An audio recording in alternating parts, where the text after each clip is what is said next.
मैं Santosh Kumar Mishra, assistant professor, प्राचीन इतिहास विभाग, Saket girls PG college, Dahila Mau, Pratapgarh. बच्चों, आज हम आपको प्राचीन भारतीय इतिहास जानने के साधन के विषय में बताएंगे। सबसे पहले तो बच्चों ये जानिए, इतिहास क्या है। इतिहास दो शब्दों से मिलकर बना है, इति धन हास। इसका मतलब होता है ऐसा ही हुआ होगा। इतिहास सत्य की प्रतिमूर्ति होता है, उसका किसी प्रकार से लड़ाई झगड़ा, दंगे फसाद, वाद विवाद या जातिवाद से लेना देना नहीं होता है। वह केवल सत्य के अतीत का दर्शन कराता है। तो आज हम आपको इतिहास जानने के साधन में साहित्यिक साक्ष्य, दो प्रकार के जो साधन हैं, साहित्यिक साक्ष्य और पुरातात्विक साक्ष्य। आज हम आपको साहित्यिक साक्ष्य के बारे में विस्तृत चर्चा करेंगे। तो साहित्यिक साक्ष्य वह है जो किताबों में, साहित्य में, हमारे प्राचीन धर्म ग्रंथों में लिखा हुआ है, उसे साहित्यिक साक्ष्य कहा जाता है। साहित्यिक साक्ष्य में भी दो प्रकार के साक्ष्य हैं। पहला है अनैतिहासिक साक्ष्य और दूसरा है ऐतिहासिक साक्ष्य। अब हम आपको अनैतिहासिक साक्ष्य के विषय में बताएंगे और इसे धार्मिक साक्ष्य भी कहा जा सकता है। तो अनैतिहासिक साक्ष्य में सबसे पहले हमारे चारों वेद आते हैं। उन चारों वेदों के नाम हैं ऋग्वेद, यजुर्वेद, सामवेद और अथर्ववेद। ऋग्वेद हमारा सबसे पुराना वेद है और अथर्ववेद हमारा सबसे बाद का वेद है। ऋग्वेद में हमको बहुत जानकारियाँ प्राप्त होती हैं, जिनमें आपको बताना चाहेंगे कि ऋग्वेद के 10वें मंडल के पुरुष सूक्त में सबसे पहले चारों वर्णों का उल्लेख पाया जाता है। ब्राह्मणों मुखमासीद बाहु राजन्याकृता उरु तदस यद वैसे पदभ्याम सूत्रो अजायत। एक विशाल पुरुष के मुख से ब्राह्मण की उत्पत्ति, बाहु से क्षत्रिय की उत्पत्ति, जंघे से वैश्य की उत्पत्ति और पैर से शूद्र की उत्पत्ति हुई। इसके अलावा गायत्री मंत्र का जो उल्लेख पाया जाता है वो ऋग्वेद के 3रे मंडल में पाया जाता है और उसको विश्वामित्र जी द्वारा रचित किया गया। इसके बाद अनैतिहासिक ग्रंथों में वेदों के बाद आपको देखने को मिलता है जो पुराण है और पुराणों की संख्या 18 बताई गई है और उन 18 पुराणों में आपका मत्स्य पुराण है, पूर्व पुराण है, ब्रह्मवर्त पुराण है, गरुड़ पुराण है, लिंग पुराण है। इन सारे पुराणों में हमको प्राचीन काल के विषय में जानकारी प्राप्त होती है। इसके बाद अनैतिहासिक साक्ष्य में ही स्मृत ग्रंथ आते हैं। इन स्मृत ग्रंथों में 6 स्मृतियों का महत्वपूर्ण स्थान है, जिसमें मनु स्मृति, कात्यायन स्मृति, नारद स्मृति, देवल स्मृति, याज्ञवल्क्य स्मृति, इन स्मृतियों का नाम लिया जा सकता है। इन स्मृतियों में सबसे पुरानी स्मृति है मनु स्मृति और मनु स्मृति में राजनीति के बारे में, सामाजिक अवस्था के बारे में, आर्थिक जीवन के बारे में और धार्मिक जीवन के बारे में बताया गया है। उसके बाद आपके ब्राह्मण ग्रंथ आते हैं। उन ब्राह्मण ग्रंथों में आपको शतपथ ब्राह्मण, जिनमें कि तमाम प्रकार की सामाजिक जीवन के विषय में बताया गया, विवाह के नियम के विषय में बताया गया। फिर आपका ऐत्रेय ब्राह्मण है। ऐत्रेय ब्राह्मण जो कि एक विशेष प्रकार का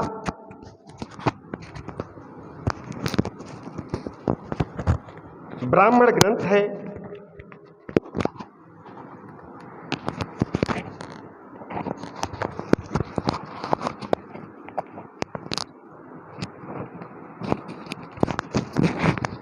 विशेष प्रकार का ब्राह्मण ग्रंथ है जिसके विषय में जानकारी दी गई है। उसके बाद आपका आरण्यक ग्रंथ आता है, अनैतिहासिक साक्ष्य में ही आरण्यक ग्रंथ आता है। और अरण्य का मतलब जंगल होता है। जंगल में गुरु के समीप बैठ के शिष्य जो बातों को ग्रहण करता है उसे आरण्यक ग्रंथ के रूप में जाना जाता है।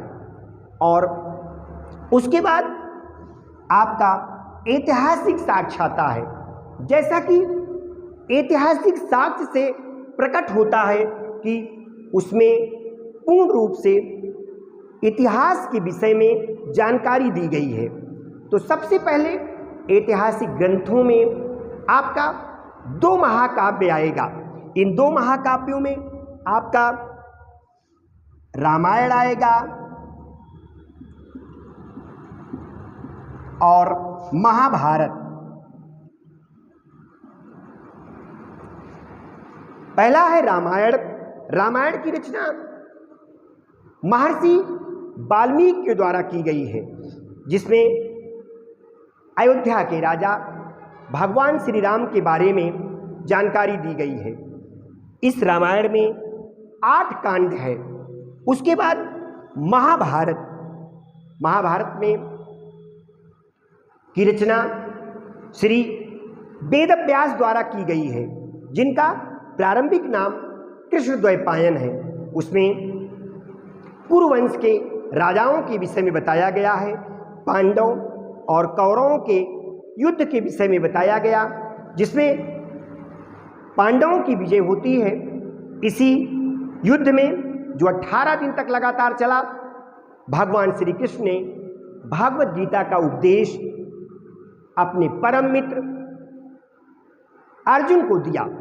इसके बाद ऐतिहासिक साक्ष्य में कौटिल्य का अर्थशास्त्र आता है। कौटिल्य जो कि चंद्रगुप्त मौर्य के गुरु भी रहे, चंद्रगुप्त मौर्य के राज्य ग्रहण करने के बाद उनके प्रधानमंत्री रहे। उन्होंने अर्थशास्त्र नामक ग्रंथ की रचना की। इसमें राज्य के विषय में, अर्थ के विषय में, राजा के कर्तव्यों के विषय में, राजा के जो सप्तांग होते हैं, राजा के जो 7 अंग होते हैं और इन अंगों का होना परम आवश्यक है। अगर एक भी अंग इन सप्तांग में नहीं रहेगा तो राज्य विकलांग हो जाएगा, जिसके विषय में कौटिल्य ने अपने अर्थशास्त्र में बताया। दूसरा आपका ऐतिहासिक ग्रंथ आता है मेगस्थनीज की इंडिका। मेगस्थनीज जो सेल्यूकस का राजदूत था, चंद्रगुप्त मौर्य के दरबार में आया था, जिसने इंडिका नामक ग्रंथ की रचना की। इस इंडिका नामक ग्रंथ में उन्होंने, जैसे हमारे ऋग्वेद में 4 वर्णों का उल्लेख प्राप्त होता है, तो इंडिका में 7 प्रकार के वर्णों के विषय में मेगस्थनीज ने बताया। इसके बाद कल्हण की राज तरंगिणी, जो कि पूर्ण रूप से ऐतिहासिक ग्रंथ है। कल्हण कश्मीर का राजकवि है और उसने अपने राजतरंगिणी में वहाँ के राजा के विषय में, वहाँ की राजनीति के विषय में, राजनीति हलचल के विषय में जानकारी दी है।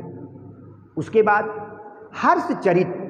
हर्षचरित जिसकी रचना बाणभट्ट ने की है, और बाणभट्ट हर्षवर्धन का दरबारी कवि है। उसने हर्षवर्धन के जीवन के विषय में समस्त विवरणों का उल्लेख किया है। इसमें हर्ष और पुलकेशिन द्वितीय के युद्ध का भी विवरण दिखाया गया है कि हर्ष जो कि पूरे उत्तर भारत को जीत लेता है और पूरे उत्तर भारत को जीतने के बाद उपाधि को धारण करता है उत्तरापथेश्वर की, और उत्तरापथेश्वर की उपाधि को धारण करता है।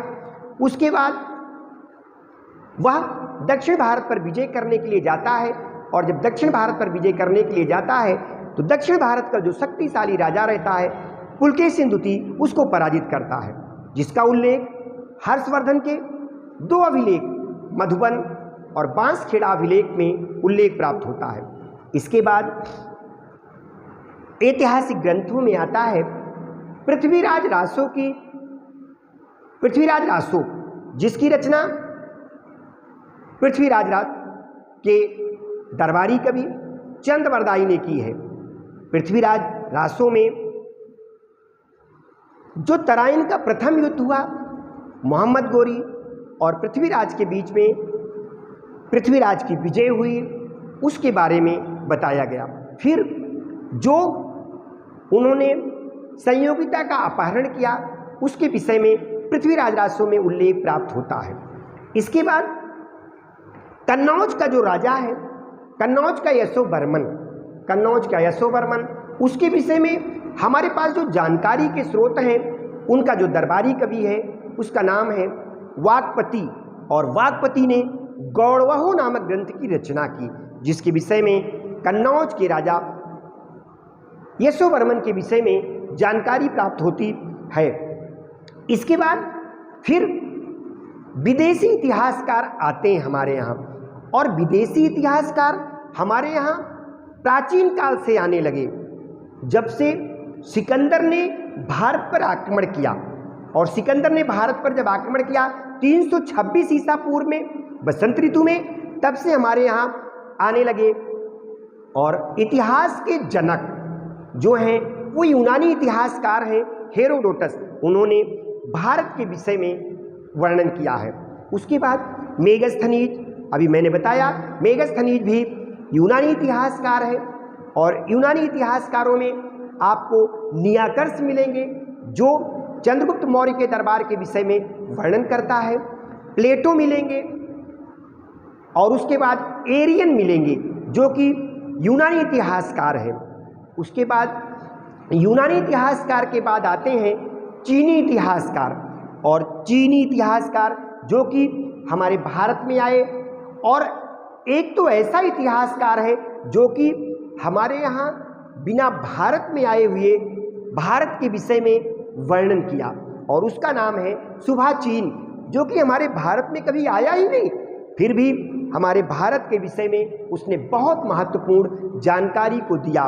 उसके बाद हमारे भारत में आने वाले चीनी इतिहासकार में फाहियान, और चीनी इतिहासकार में फाहियान जो कि चंद्रगुप्त द्वितीय विक्रमादित्य के दरबार में आया था, उसने चंद्रगुप्त द्वितीय विक्रमादित्य की राजनीति के बारे में कि किस प्रकार से राजा अपने प्रजा का ध्यान रखता है, किस प्रकार से सामाजिक व्यवस्था है, किस प्रकार से यहाँ पे लोग अपने घरों में ताले नहीं लगाते, उसका भी फाहियान ने वर्णन किया, क्योंकि भारतवर्ष में बड़े ही ईमानदार लोग रहते हैं। उसके बाद आने वाले चीनी इतिहासकारों में ह्वेनसांग का नाम लिया जा सकता है, जो कि 629 ईस्वी में भारत आया, और वह हर्षवर्धन के दरबार में रहा, और जब 5वीं बौद्ध संगीति का आयोजन प्रयाग में किया गया, इस 5वीं बौद्ध संगीति में वह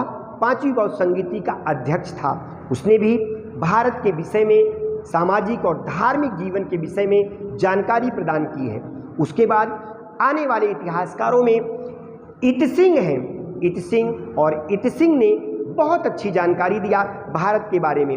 उसके बाद चीनी इतिहासकारों में हुइली आया, और हुइली ने भी भारत के विषय में जानकारी दिया।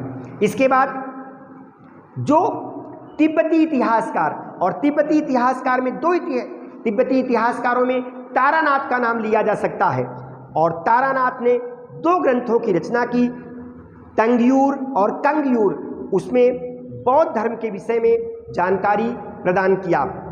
तो बच्चों, आज हम आपको साहित्यिक साक्ष्य के विषय में जानकारी दिए, कल हम आपको पुरातात्विक साक्ष्य के विषय में जानकारी देंगे। धन्यवाद।